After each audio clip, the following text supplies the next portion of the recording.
to hear from you too. Neil Oliver Live, Saturdays from 7 on GB News. You're watching GB News live across the UK and the world on our digital stream. GB News is Britain's news channel. We are the UK's home of discussion and debate from all perspectives. We are here for you. Don't forget to join our YouTube community by clicking on that subscribe button. And if you want the GB News app, you can click and catch up on programmes anytime. We love to hear from you, so email us. gbviews@gbnews.uk. Thanks for being part of the GB News family. My name is Andrew Doyle. Join me every Sunday evening at 7 p.m. for Free Speech Nation. This is a show where we address current affairs and news stories of the week with the help of two wonderful comedian panellists. I brought in comics because I want to give it a lighter edge, and also they work for less. See you there.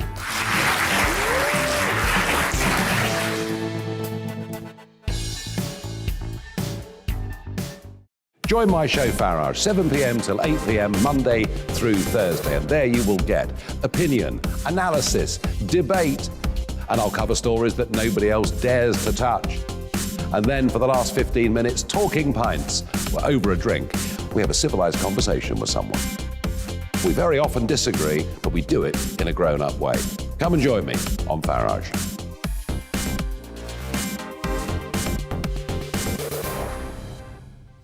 I'm Colin Brazier. I've reported from more than 70 countries around the world, covered wars from Afghanistan to Iraq, from Lebanon to the Balkans. I'm trying to bring that experience, that feel for events, to the studio. And something else, I'm ready to give an opinion. Today's stories with a spark. Brazier from 8 p.m. weekdays on GB News.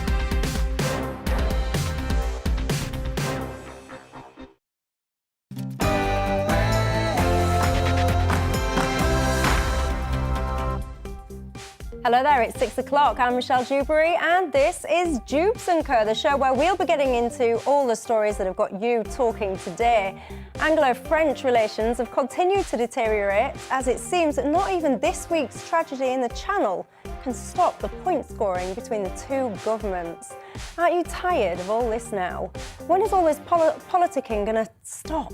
And just actually, you both start focusing on the outcomes. I'm talking to you, Macron and Johnson, just in case you're both watching. And what on earth? Another COVID variant, just when I was hoping it was all stopping. No, apparently we've all got to be on high alert again this time. It comes from Botswana in South Africa. Governments have acted quickly this time, and the UK one has put 6 countries on the red travel list. But is it enough? And Tony Blair, yes, he's still there, and yes, he's still giving his view. Labour, apparently, are not going to win an election until they ditch their work agenda. Do you agree with him? And school kids, one headmaster has suggested that rather than giving naughty kids detention, they should do meditation instead. What do you reckon to that? That and more, but first, let's have a little look at the news headlines.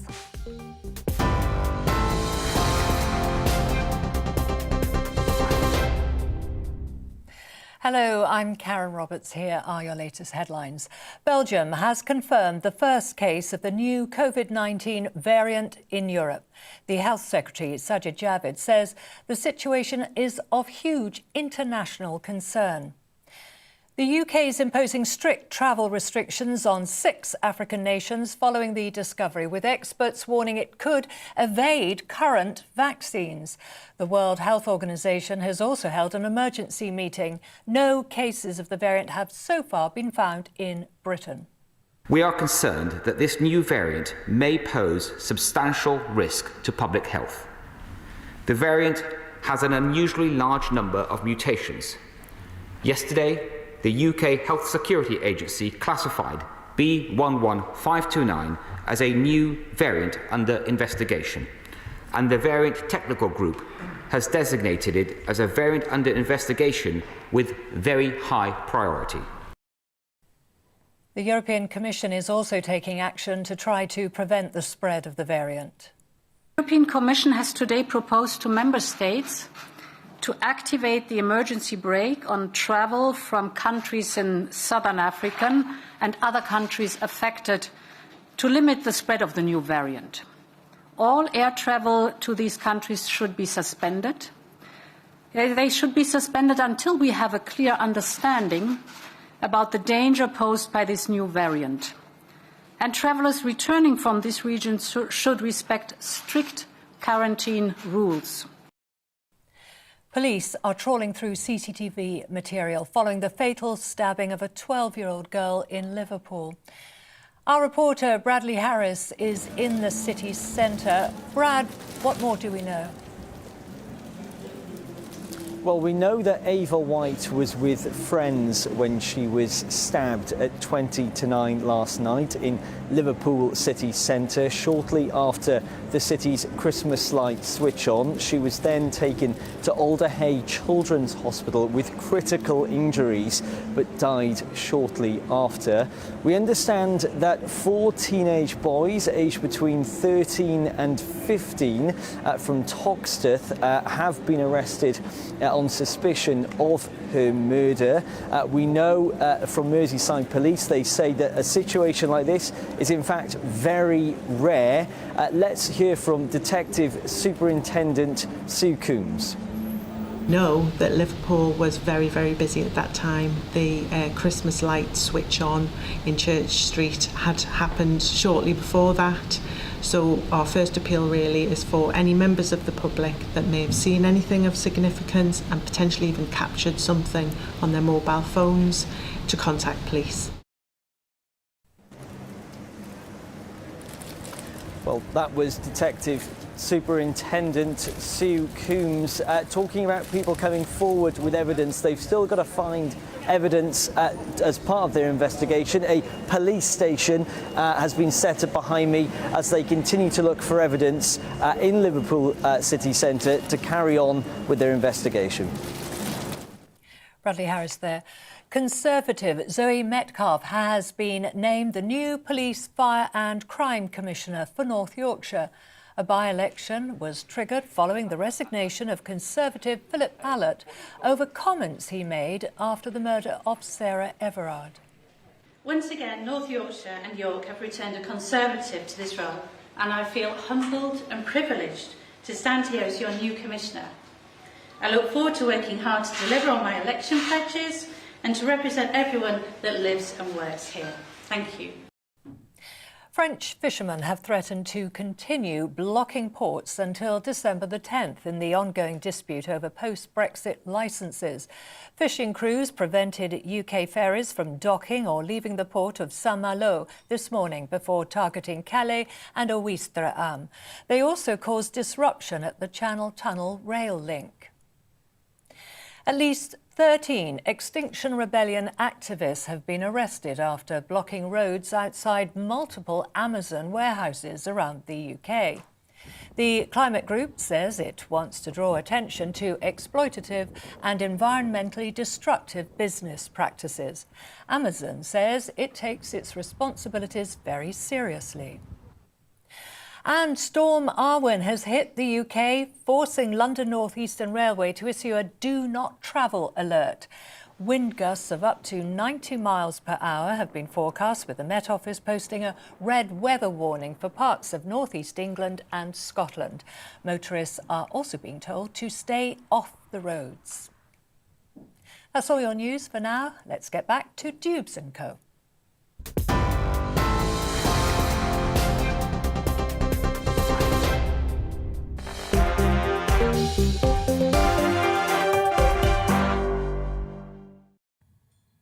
Thanks for that, Karen. Well, joining me until 7 o'clock tonight, the panel of former Liberal Democrat MP Lemby Kirkpick, teacher and author Kevin Rooney, and Ben Habib, the chief exec of First Property Group and a former Brexit Party MEP. Good evening.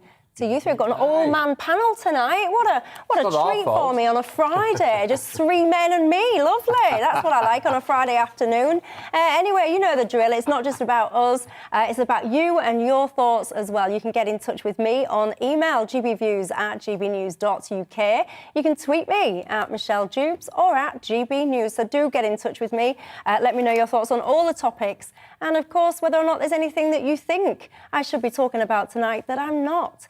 But first, our top story. Anglo-French relations have deteriorated even further in the last 24 hours, if that was indeed possible.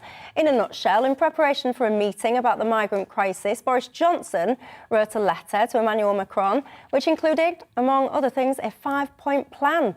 So far, so good, you might be thinking. Indeed. Except that then Boris Johnson proceeded to post the letter publicly on Twitter. The French were not impressed. So cue then this morning, the retaliation. Priti Patel is now being uninvited from the meeting, and Macron has gone on TV to accuse the British of not being serious. Now, as fascinating as this spat is, this is surely not the time for it. So I say to both of these men, grow up, stop waving your willies, and get on with fixing the matters in hand. Ben Habib, your thoughts on all of this? Well, our relationship with France has been a sort of downward spiral ever since we voted to leave the EU. You'll recall that throughout the negotiations over leaving the European Union, it was the French that really coined the desire to punish the United Kingdom for voting to leave. And things have just got progressively worse since we've left. The first manifestation of the deterioration of our relationship was in fishing, and we see that that's continuing, even though the French fishermen have got 40% of the 1,700 licences issued to fish in our territorial waters. And this latest thing over the illegal immigrants coming across the Channel, well, again, that is squarely down to the French. We have a bilateral agreement with France, pursuant to which we pay them and have paid them over the last few years £200 million, and I think we pay them about £50 million a year, in order to prevent this practice. And they observe that agreement flagrantly in the breach, with French policemen walking up and down their beaches, just watching these crafts being launched. So the failure here, I think, is not really in the French-British relationship, which has been in this downward spiral for a long time. The failure here is of the British government not recognising that we don't have a workable relationship with France and not taking unilateral action to get to grips with these problems. Lembit, you've been yourself in politics for a very long time. Am I being a bit harsh here when I just look at this and I just think these two guys are not being serious? You've got Macron both of them actually, using this as they're almost pawns in a game to try and kind of boost their own political appeal, but surely it shouldn't be about that. I think you're exactly right. And where I'd slightly disagree with your analysis is you haven't mentioned the one big thing in Macron's mind. His election next year in April. So he needs to seem tough. Now, there's a second problem here.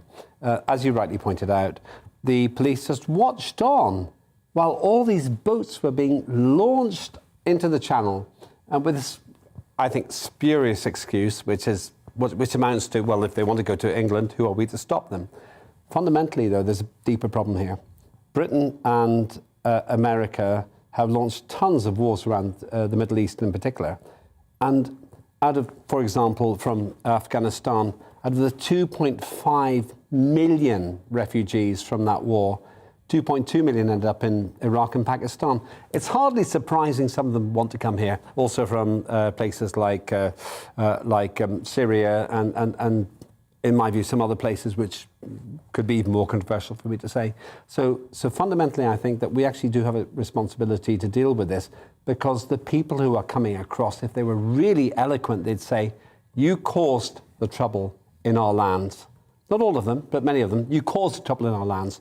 You need to take us in. So you're saying that these people are genuine asylum seekers that are fleeing very disrupted places, to say the least? Not always, because some of them are economic migrants. But I've migrated to London to make more money than I did where I lived. So you can't really damn them for that. But there is a matter of life and death. Let me ask all of us. But what do you mean? What's the matter of life and death?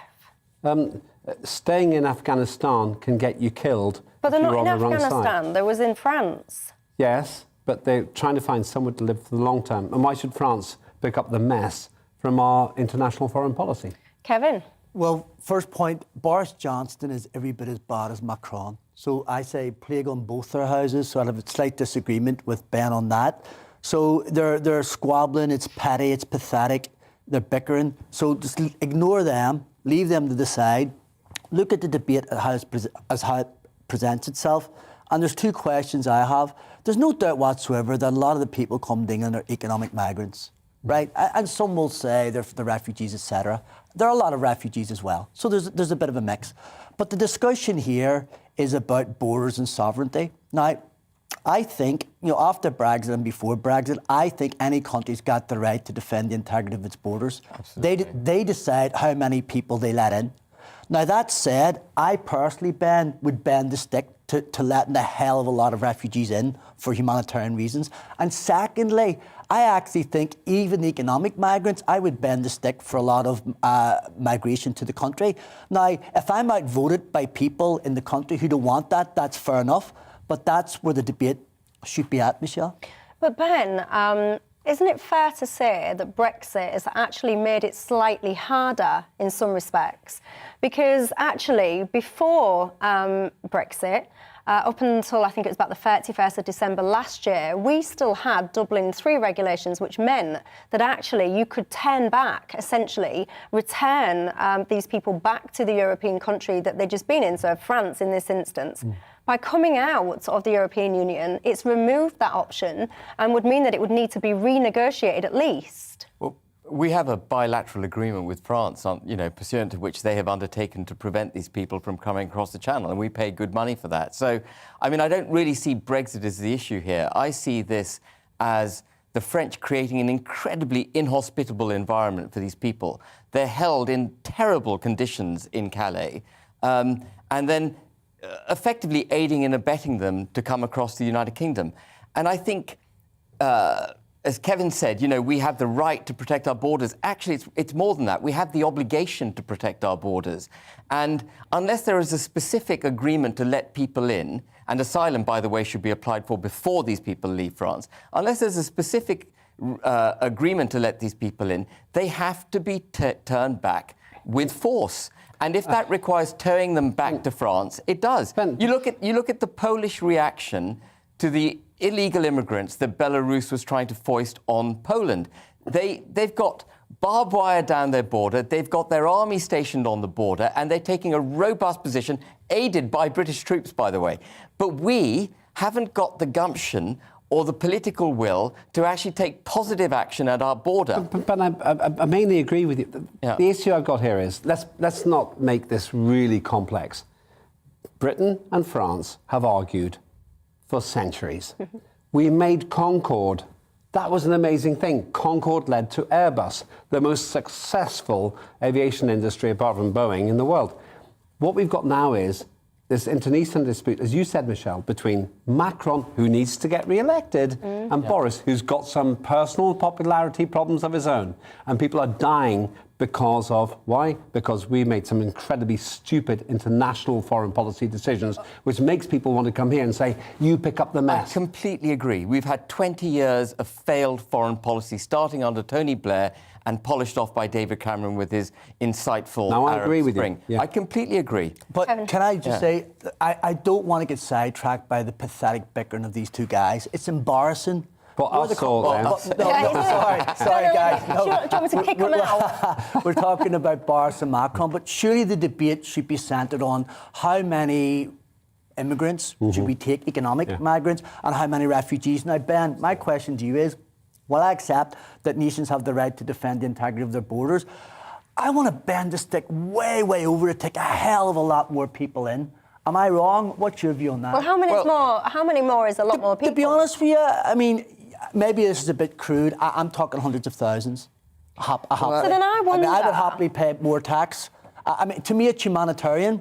Absolutely. And by the way, there is a separate discussion about economic migrants, because I accept that Brexit was partly about a rejection of letting more immigrants into the country, and I accept the democratic will.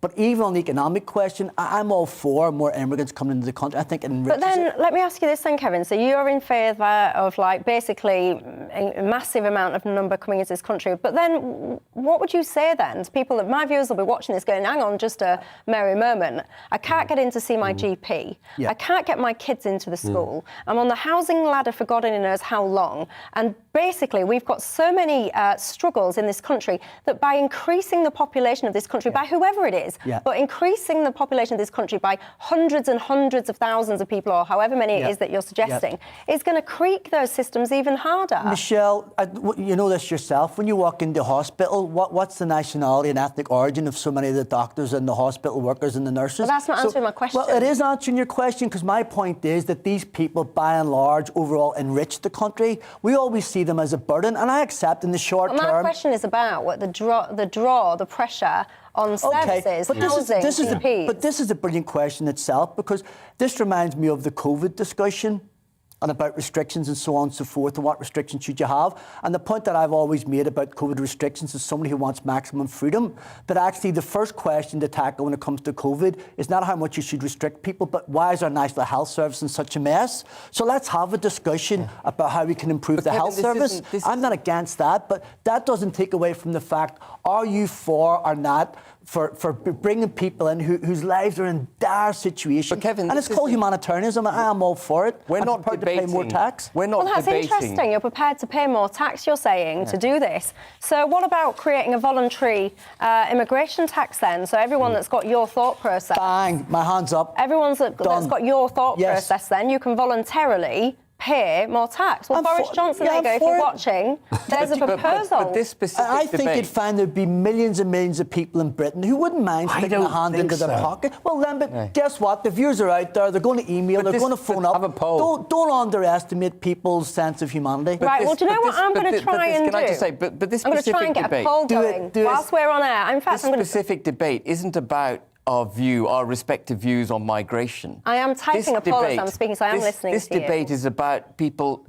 seeking to enter the United Kingdom illegally.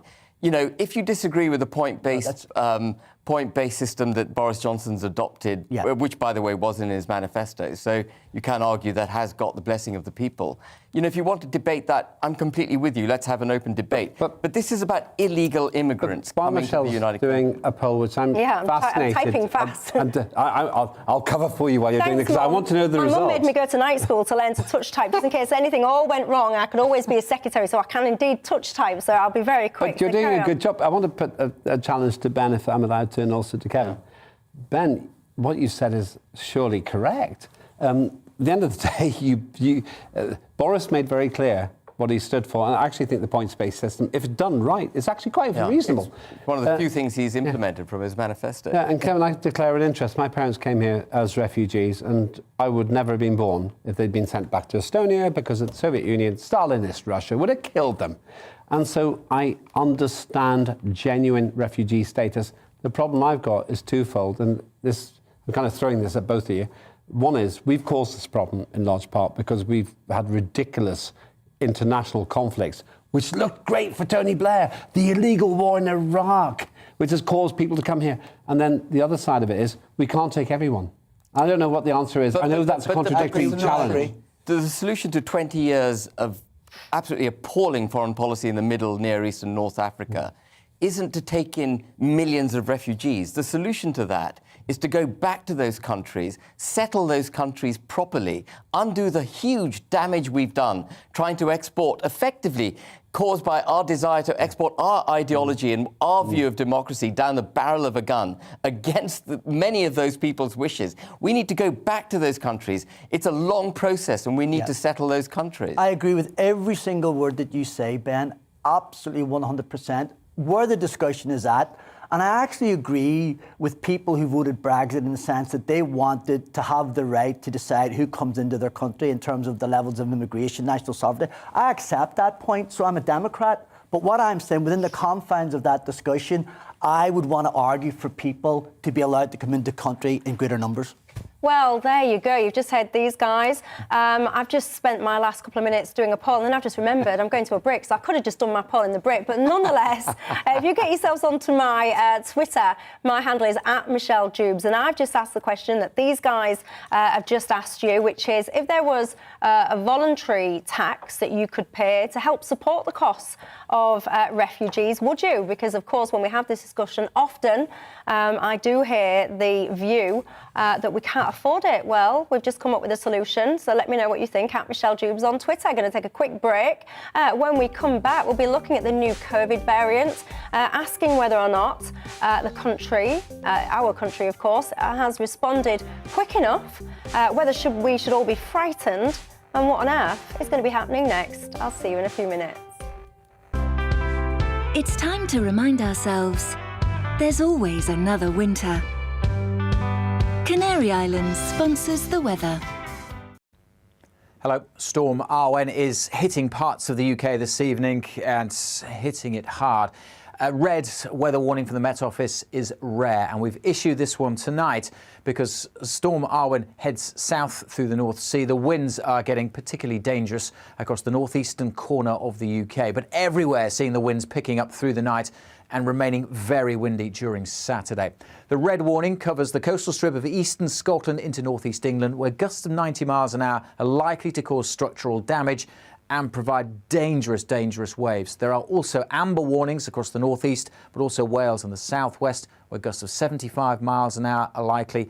And we also, on top of all the wind warnings, have some snow warnings as the weather turns more wintry down the spine of the UK.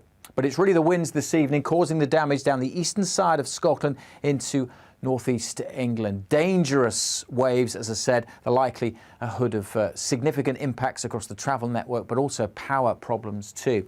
This zone of wet weather pushes southwards with a mixture of rain, sleet and some snow, so you could wake up to a covering on Saturday morning. The winds, though, will still be very lively and potentially dangerous through much of Saturday, so warnings remain in place throughout tomorrow.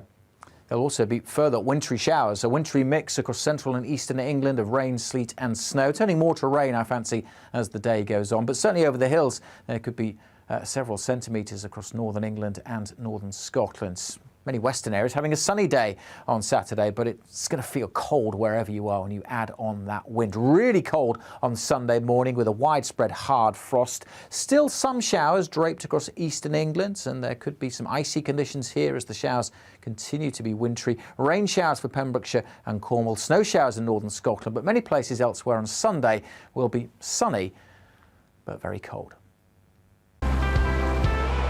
Canary Islands sponsors the weather.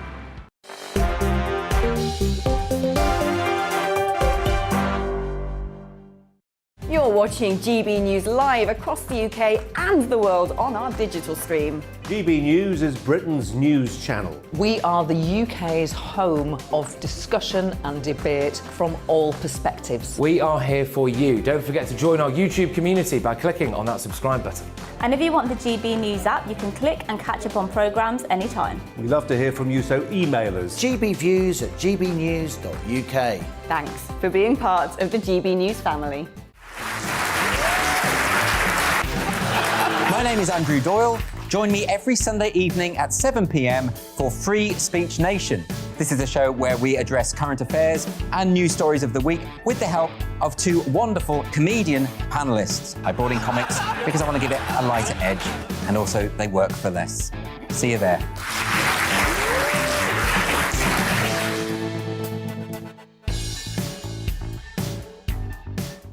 Join my show Farage, 7 p.m. till 8 p.m. Monday through Thursday, and there you will get opinion, analysis, debate, and I'll cover stories that nobody else dares to touch. And then for the last 15 minutes, talking pints. We're over a drink. We have a civilised conversation with someone. We very often disagree, but we do it in a grown-up way. Come and join me on Farage.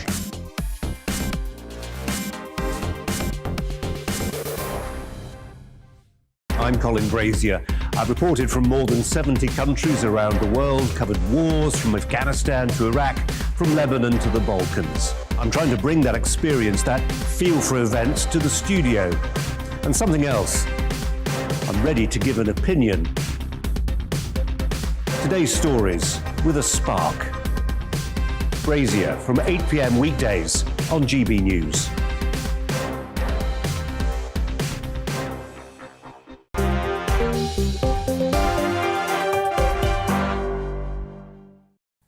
Hello, welcome back. We're still nattering away, still going on. I've just put my poll live on my Twitter feed, as I mentioned, asking the question that Kevin, I can't take any credit for the idea because it wasn't mine, talking about a voluntary tax to help fund the costs associated with refugees coming to this country. Would you do it?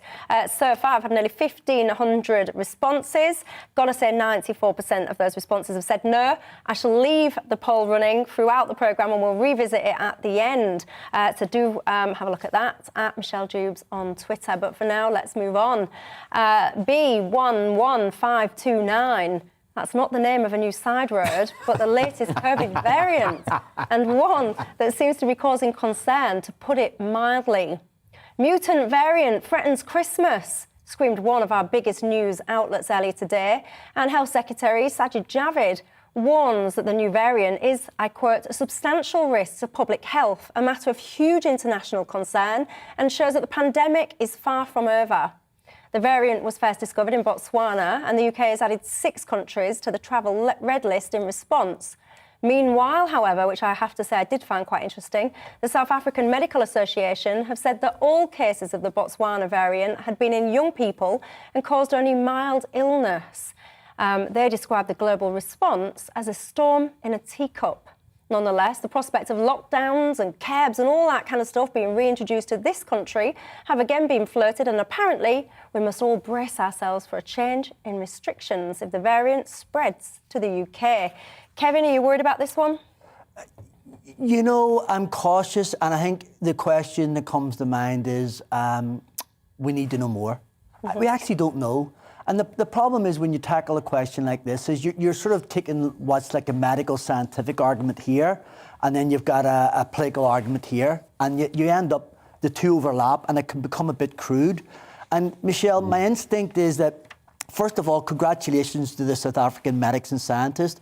The speed with which they actually mapped this variant and have sequenced it and put it out to the world is fantastic. But I think we need another couple of weeks to let the scientists do their work in the laboratories to work out exactly and precisely how dangerous it is. So what do you think to headlines such as mutant variant threatens Christmas? It's pathetic and it's embarrassing, but it comes with the territory with parts of the British press. But the truth of the matter is, I know it doesn't please people to hear me say it. We don't know. So sometimes you just got to sit back. My instinct is to be 100% for freedom. I would be very against COVID passports, for example. But I'm not going to rush in with a big baseball bat and batter the people, the scientists and the medics who are saying, let's be cautious. I think, you know, for example, see the restrictions on the people from those countries, Michelle, what I think it can do is it can buy us a bit of time. It can delay this variant. It ain't going to stop it. And if we can use those couple of weeks or whatever they are to try to get on top of it, find out more information, then guess what? If it's a lot less dangerous than some people fear, then that's a happy story. We can ease off. But I wouldn't go against what I think are relatively sensible precautions from the government at this point. And I have to say, there has been a couple of, well, more than a couple of conflicting kind of messages about how dangerous this is and how we should be responding to it. One thing I will absolutely give the government credit for is the speed in which they've added these 6 countries to the red list. Whether or not that is going to be an answer to reduce things, I don't know. But we must all remember, of course, Delta, which was the Indian one. We're all sitting here pontificating about this Delta variant, and everyone and anyone is just coming in from India, travelling to and from where it was prominent. So I found that odd. We've done enough, or the government's done enough and it's done it fast enough, but it's pointless because viruses have been here for about 3.9 billion years. We're descended from viruses. We've been around as human beings for about 100,000 years. They've got the back door into our genes because we come from there. And I understand the rationality, but I tend to agree with Kevin. What are we going to do exactly? We're going to carry on locking down. Let's get real about this. There's actually a bit of an argument here to say that, dare I say it, Boris Johnson was right with his original idea of herd immunity. Why? Very simply because we're never going to beat a virus. The harder you fight the virus, the harder it fights back. That's what great human beings do too. And maybe we just have to say, let's just deal with this flow and then let's get on with our lives.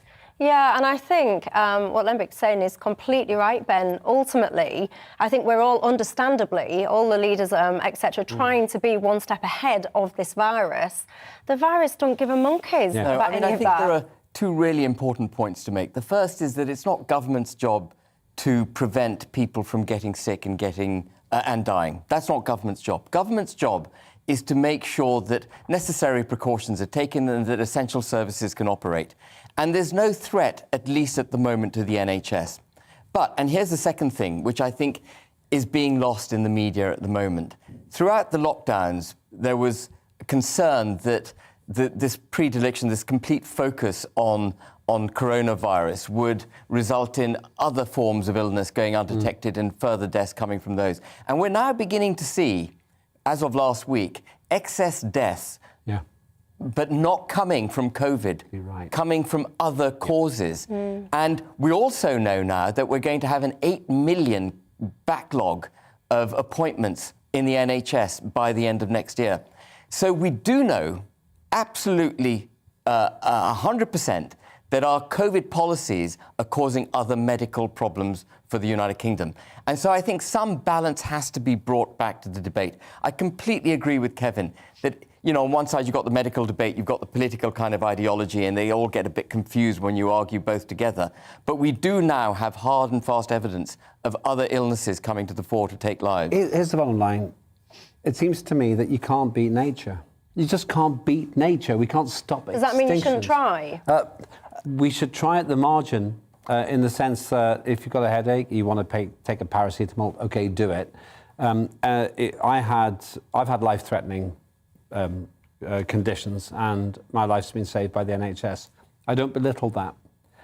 But at the macro level, my view, Michelle and Kevin and Ben, is that if you get something which threatens the whole of the human race, it's probably not really threatening the whole of the human race. It's an evolution. And we can't kill COVID. We have to evolve with it. And that's the awkward thing to say. Lembit, I don't agree with that at all. I think that, you know, only 11% of the people in Africa have had even one dose of the vaccine. The bottom line is, in Britain, in Europe, in America, we, to a large extent, have beat this virus already. We have saved hundreds of thousands of lives. And the idea that... But have we? Have we really? Yes, we have. But hold on. The Africans have only got 11% of the population of that continent their first dose. And I'm saying if we really want to beat this virus, there's no way we can beat it unless we have a universal vaccine policy. And I think what's happening in South Africa right now is a brilliant reason for why we should have the conversation about why Britain's sitting on vaccines it's never going to use. Millions and millions of surplus vaccines, and I would want the debate to go to why can't we give these vaccines to countries who actually need them. But we're sitting here with lovely central heating in the studio, and we built this building. That's interfering with nature. The storm that's coming tonight will be interfering with nature to stop that storm killing people. Well, our existence interferes with nature. Exactly. Thank you, Lambert. So I don't buy it. I think I completely, profoundly disagree that you have to go with nature's horrible at times. It's not horrible. When it comes down to it, I don't want to interrupt Ben too much, but when it comes down to it, we have to recognise we become stronger as a species if we find an antidote.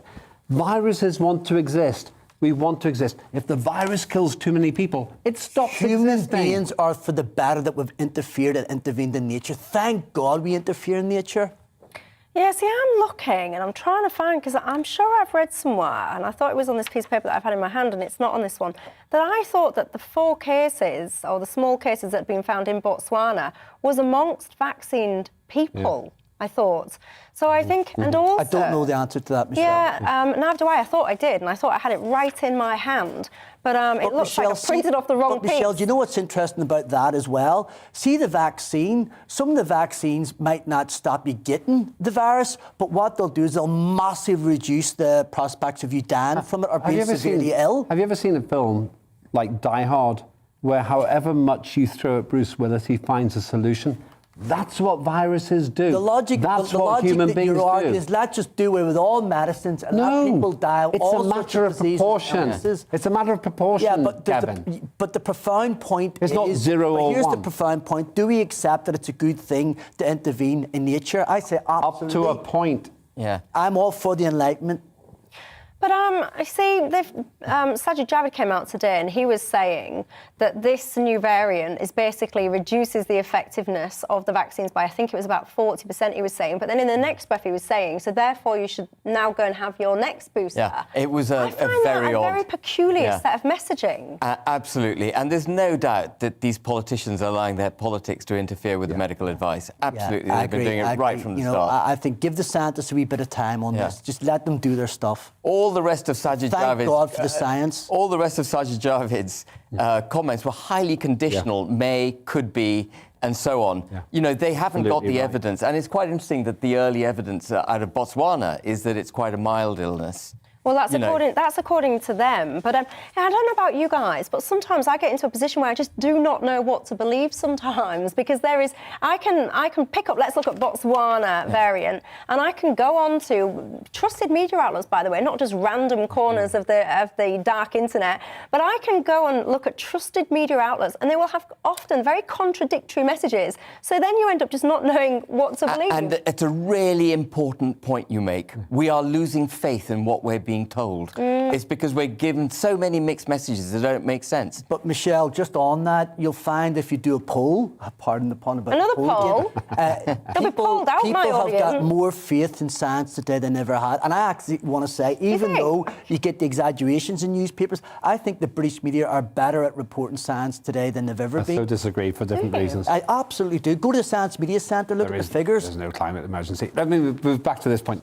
The bottom line here is that we cannot beat viruses. We can only coexist with them. And Michelle, that's the point you made. On Tuesday, I'm getting into my third booster. Why?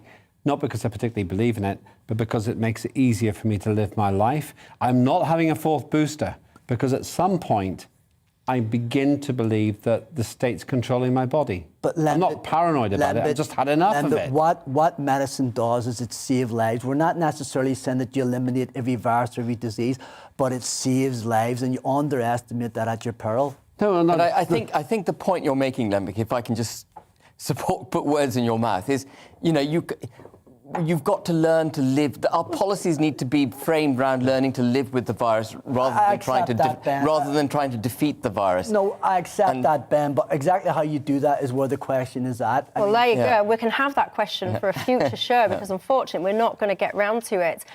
Do let me know your thoughts. What do you think about this new variant? And that whole conversation about the vaccine is an interesting one. What I would personally like to see from Sajid Javid and the like is some transparent answers to questions that are popping up all over the place. There's some very strong questions that are being asked at the moment because a lot of people are anxious about the vaccine. Ultimately, everyone wants to just be as healthy and as safe as possible for as long as possible. And with that in mind, you do have to have transparency and answer questions that many people are asking.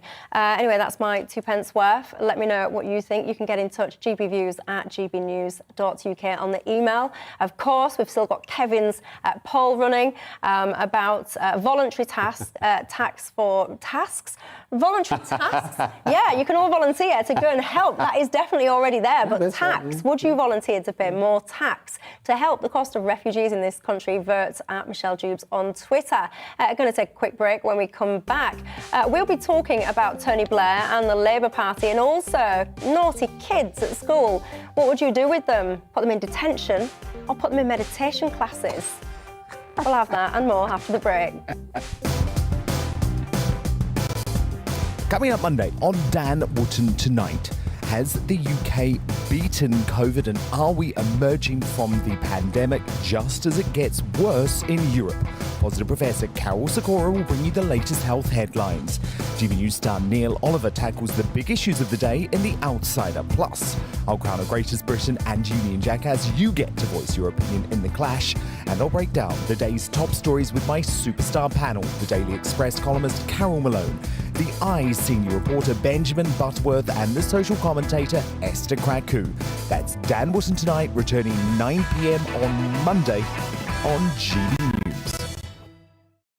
You're You're watching GB News live across the UK and the world on our digital stream. GB News is Britain's news channel. We are the UK's home of discussion and debate from all perspectives. We are here for you. Don't forget to join our YouTube community by clicking on that subscribe button.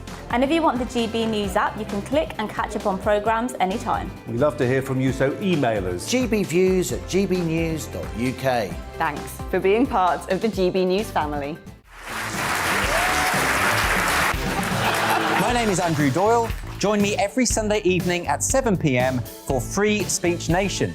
This is a show where we address current affairs and news stories of the week with the help of two wonderful comedian panellists. I brought in comics because I want to give it a lighter edge, and also they work for less. See you there.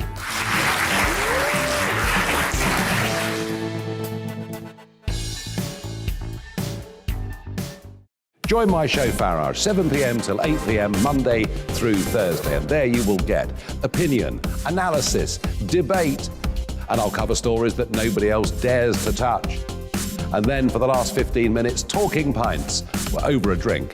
We have a civilised conversation with someone. We very often disagree, but we do it in a grown-up way. Come and join me on Farage.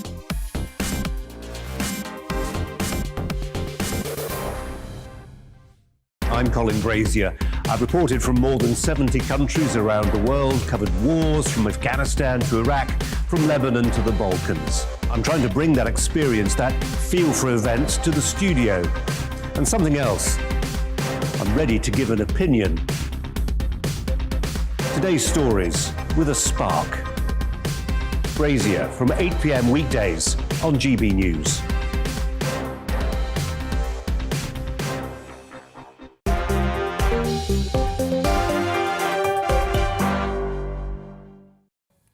Hello there, welcome back. Now, former Prime Minister Tony Blair has set out what he thinks Labour need to do in order to win the next, or indeed any, future general election. He reckons it's time to push hard-left Corbyn supporters to the margins of the party once and for all, and he wants Labour to forget the work culture, war agenda, apparently, that it's currently following, and regain the centre ground from the Tories.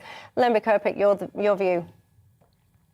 Well, basically, he wants to be the Prime Minister again, doesn't he? He wants to lead the Labour Party. What, you think Tony Blair wants to come back? Hang on, let's be honest here, Michelle. He has been the most successful Labour leader in the history of the Labour Party.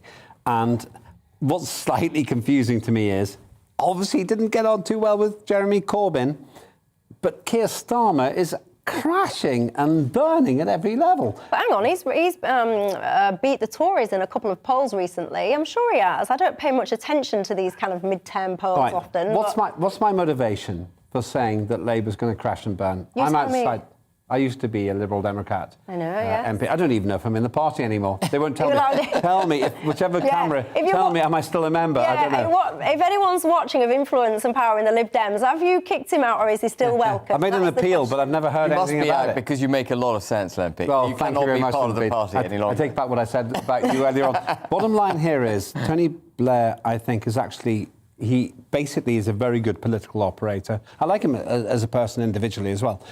What he's saying is maybe right about Jeremy Corbyn, but let's remember Jeremy Corbyn got the biggest increase since their crash and burn after Tony Blair left. But here's the problem. What does Tony Blair think about the work agenda from Keir Starmer? What I see from Keir Starmer is, whatever the Tories saying, I'll say the opposite. That's pathetic. It really is pathetic. Luckily for Starmer, the Lib Dems are nowhere at the moment, and Boris is struggling a bit. But you know what? I think, Michelle, Boris will get his mind sorted out. He's a good electoral asset, and he'll win the next general election. Well, Ben Habib, 2019, obviously the most recent election, Labour performed awfully. I think the worst performance since about 1935. Yeah. Now, the Brexit Party, for which you and I were both a part of for a period of time, they actually helped Labour hold on to a lot of seats. If it wasn't for the Brexit Party, Labour Party would have had a number less seats than it currently does. For example, the one that I stood in, I inadvertently split the Brexit vote. Labour got re-elected despite more people voting against them than voted for them. And I have to say, I have to be honest, I somewhat regret that now.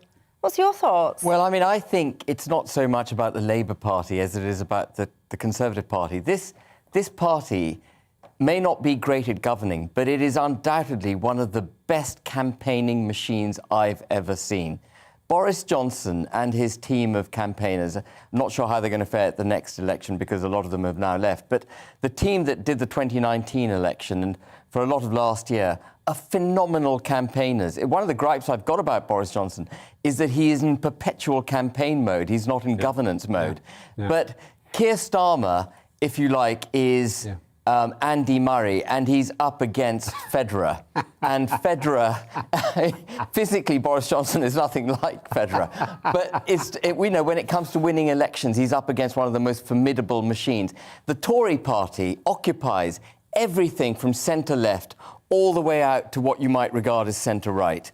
And it's able to provide messages to every constituent interested group in the electorate to give them what they want to hear. What they do in governance is completely different, but their campaigning machine is phenomenal. Kevin? I absolutely think Labour should split into two parties.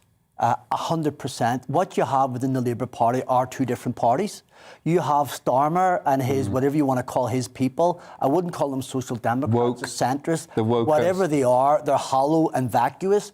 And then you have the Corbynistas. Let me be very clear. I don't agree with everything Corbyn says, but I absolutely respect them. Yeah. And they stand for something. They stand for something. Yeah. And the bottom line is, if you have a party here that's going to argue for growth, for redistribution of wealth, for radical left-wing policies, they will get support. They may not win an election, and that brings me to a point about why we should have PR, but we don't have time. But have the courage of your convictions. I have lots of left-wing friends in the Labour Party, and I think, agree. Get out of that party. They're suffocating you. So it's not splitting the party because you're trying to do down Corbyn.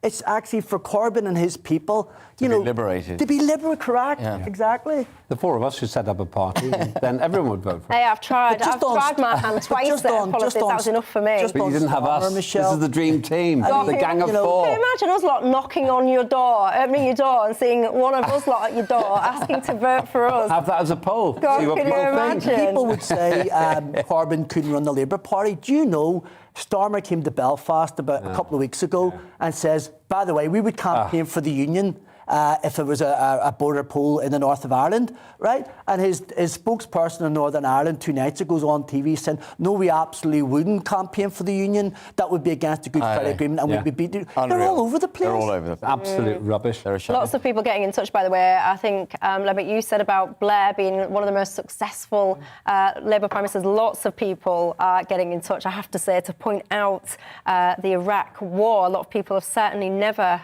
forgiven Tony Blair. I voted against the Iraq war, Michelle. Electorally, he won 3 in a row. Absolutely. No one's done that before. I voted against the war, but if you look at it from an electoral machine point of view, Kevin's point, no one's done as well as he did. And Corbyn is probably recently the second best. Starmer's the worst. I mean, Tony Blair's done huge damage to the country, but he was a fantastic politician. Well, there you go. Get in touch, gbviews@gbnews.uk, and let me know your thoughts on that. I want to move on, though, just to try and squeeze one last topic in, if I may, before we go. A councillor, and I've had Lembit laughing every time I've mentioned this story, so I think I know what he thinks, but we shall see in a moment. A councillor in Nottingham wants local schools to offer meditation classes, can you hear him, to disruptive pupils, rather than give them detention. You'd be one of those disruptive pupils, that you'd be in that You think so, quicker than I could tell you.